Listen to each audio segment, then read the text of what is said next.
네, 그런데 이번 사고의 원인이 지금 보시는 이 하트 모양의 수초섬을 고정시키는 작업 때문이었던 걸로 알려졌습니다. 과연 사람의 목숨보다 수초섬이 더 귀중했던 걸까요? 그 자세한 내막을 현장 주민에서 취재했습니다. 실종자 수색이 진행되고 있는 의암호의 한켠에 차려진 사고 수습 대책본부.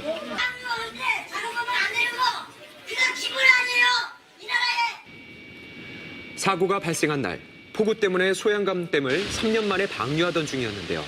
그러면서 물살이 강해져서 위험했던 상황이었습니다.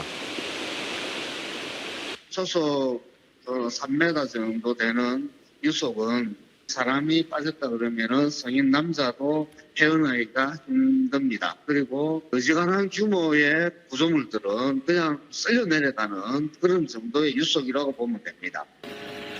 이 와중에 인공수초섬을 고정하는 작업을 강행했던 건데요. 고박 작업을 할 수가 없는 상황입니다. 물이 흐르지 않는 평상시에서는 안전하게 고박을 할 수가 있지만 물에 떠내려간 상태에서 고박할 수 있는 상황은 되지 않는다고 보는 것입니다. 11시 04분 45초에 신고가 접수가 됐습니다. 04분 46초에 강원지방경찰청으로 공동대응 요청을 했고요. 위험천만한 상황임을 인지하고 곧바로 경찰청이 출동했지만 구조 도중에 수상 통제선에 걸렸고 이를 발견한 작업선들까지 걸려서 총 3척의 배가 전복된 거죠. 이 사고로 기간제 근로자와 민간업체 직원, 춘천시청 공무원, 그리고 경찰관 등 8명이 급류에 휩쓸렸고 2명의 실종자를 아직 찾지 못했습니다. 이번 의암호 사고는 사전에 충분히 막을 수 있었고 이는 명백한 인재라고 전문가들은 말합니다.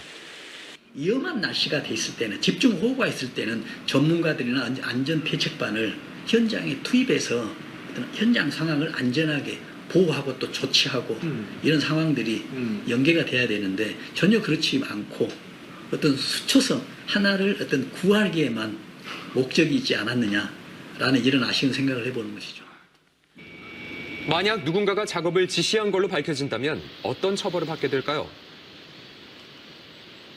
벌금형이 아닌 보통 집행유예가 많이 나오고요. 책임자 같은 경우 이런 경우에요. 만약에 이제 실형이 선고된다면은 지금까지 선례들 여러 실무례로 봤을 때는 한 징역 2년 정도가 선고될 수가 있습니다. 안전불감증, 안전에 대한 의식 고취도 굉장히 중요하지만 무엇이 위험한지, 어떻게 하면 안전하게 할 수 있는지 안전에 대한 지식이 정말 더 필요하다, 중요하다라는 그런 말씀을 좀 드리고 싶습니다. 남은 실종자 2명을 찾기 위해서 여러 가지 방법을 시도해 오늘도 수색에 나설 계획인데요. 하루빨리 실종자들이 돌아오길 바랍니다. 더불어 진상규명도 신속하게 진행되길 바랍니다.